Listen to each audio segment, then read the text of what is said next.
David okoki kotongela nzambe yawe tempelo te po ete maboko na yo ezali na kobanda Mobutu Kasavubu Joseph Mukabila lokola bazalaki basoda basimba manduki babomaki bazalaki na armée eyenge benaki te na bango bapesa mboka ya nzambe esengelaki mutu moko ya vierge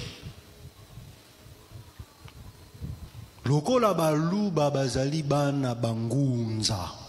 bazali ba neve ya bakongo tokotisaka mundele biso bazo tocholaki nzambe esengeli neve aya bapesi yo za maboko pembe zongisa mboka ale bakongo bosukula mboka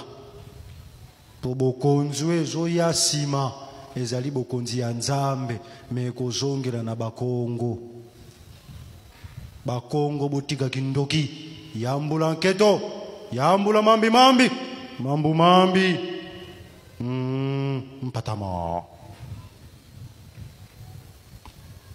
beno bakongo botika kozala bavovolo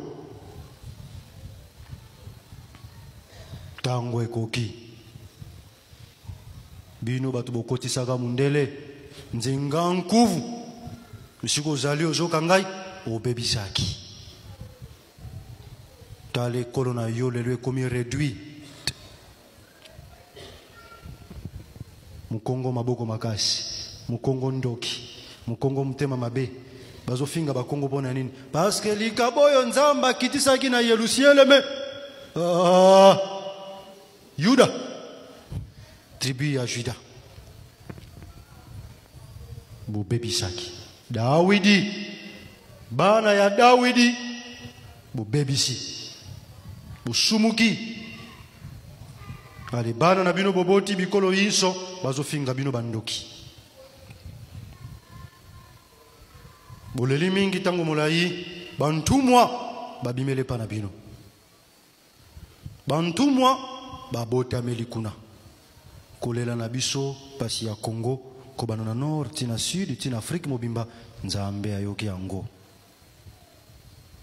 alingalo la biso na bowumbu atindi Mose Mose wana talisa bantu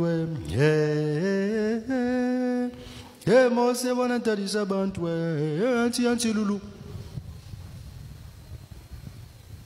tango ekoki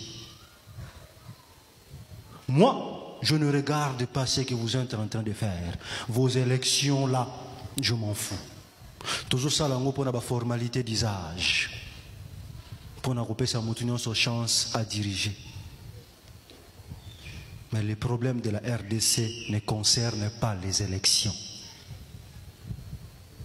Le problème de ces pays n'est pas taché à la démocratie ou à la philosophie occidentale. Non. Le problème de ces pays, c'est spirituel.